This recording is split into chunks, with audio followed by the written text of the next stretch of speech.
9 Д сынып оқушысы Нәлібаев Санжар Үзденова Дина апайының қазақ әдебиеті сабағына кешігіп келді. Бүгін біз Абайдың бірінші қара сөзін өтеміз.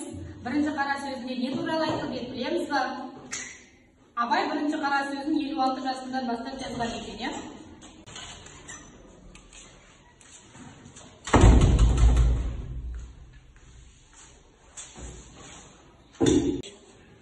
Санжар, сағат неше болды? Кешіп келдің ғой. Құлағында құлаққабыңды алып, сөмкеге салып қой. Санжар, саған айтып тұрмын. Құлаққабыңды алып, сөмкеге сал. Неге адамды тыңдамайсың? Сөмкеге сал дедім.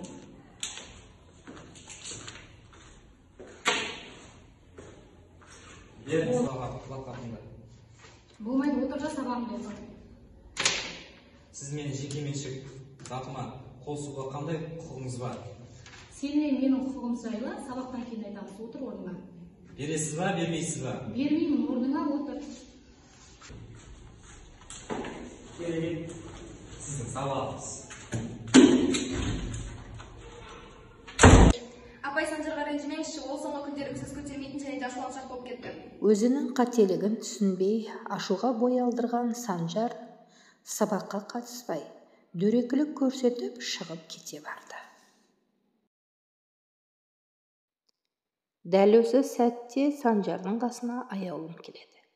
Аяулым Санжардың бір нәрсеге мазасызданып отырғанын байқап, себебін білу мақсатында танысып, әңгімелесуге шақырады.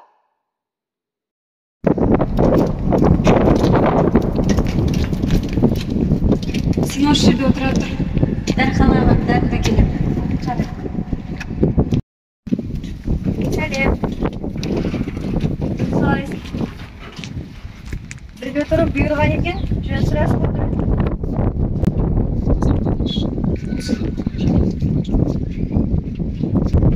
Шамасы түріңе қарасам ашулысың ғой. Айтсаңшы енді. Менің есімім Аяулым, сенің есімің кім? Жақыннан таныса тұрайық. Атым Санжар. Жаңа ғана мұғалімі құлаққабымды алып қойды. Соған жаным келіп отыр. Бар болғаны сол ма? Соған бола осыншама ашуланып отырсың ба? Несі бар менде? Мені ғана көре қалыпты. Бәрібір де сен мені түсінбейсің, менің жағдайымды. Иә, дұрыс айтасың. Мен сенің жағдайыңды түсінбеймін. Себебі сен сияқты мектепке бармағанмын. Мұғалім алдына барып өзіме қажетті білімді ала алмадым. Өзің көріп тұрғанда жүре де алмаймын. Достарыммен қыдыра да алмаймын. Дос демекші, менің мұңдасатын, сырласатын досым да жоқ. Мені не қылсын, 4 дөңгелекті арбаға таңылған мүгедектер. Сен қандай бақыттысың, сен осы күніңе шүкір ет. Құрбыларыңмен қызықтап қыдырасың, жүгіресің, секіресің. Кез келген ұстазыңның алдына барып, білім алудасың. Сен осы күніңе шүкір етуің керек. Қандай жағдай болмасын, ер азамат өз ашуын тізгіндей білу керек. Ашу дұшпан, ақыл дос демекші, сен өз ашуыңды өзің ұстамасаң, ертең өскенде өзіңе зияны тиеді. Ұстаздарыңмен, құрбыларыңмен арасындағы қарым-қатынасты бағала. Ең бастысы денің сау, бақытты кезіңде өміріңді бағала.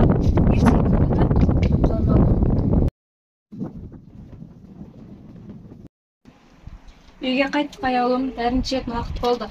Санжар, менің айтқан сөзімнен ой түйерсің, қалғаны өзің біл.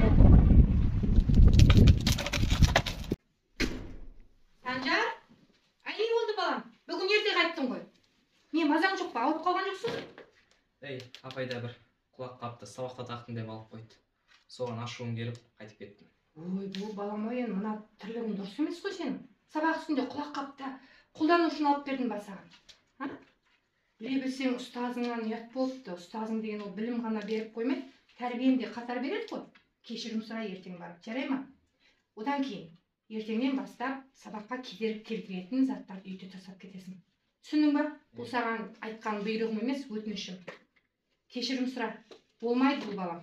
Ертең сабағыңа кедергі келеді, білімің төмендеп кетеді. Жарай ма? Бұндай қателік жасауға болмайды. Ертең барып кешірім сұра, жарай ма? Санжар, мен не істедім? Болмашы дүниеге бола. Дина апайдың сабағына кешігіп келгеніме қарамай, кедергі келтірдім, ренжіттім, ауыр сөйледім. Бұл әрекетім дұрыс болмады. Аяудың да сөздерінің жаны бар. Мен өзімді қатты көкке көтеріппін, бағаламайтын дүниелерім көп екен. Бұл әрекетімді кеш болмай тұрғанда түзетейін. Динабай, тоқтаңыз, Динабай. Қайта кел, Санжар, не болса? Мен кеше болған жағдай үшін сізге кешірім сұрауға келдім. Бұл әрекетім дұрыс болмады, білемін. Бірақ та енді бұл істің қайталанбайды. Кешіріңіз мені. Жақсы, Санжар, өзіңнің қателігіңді біліп тұрған екенсің. Бұндай қателіктер болады. Бірақ бәрін өзің ойлау. Жақсы, сабағыңа барып өтуші еді. Мен айтпақшы келетін, сіздің мерекеңіз құтты болсын. Рахмет, Санжар. Санжар осы қателігін түзетуге сөз жәрдемі тиген аяулымға алғысын білдіру үшін келді.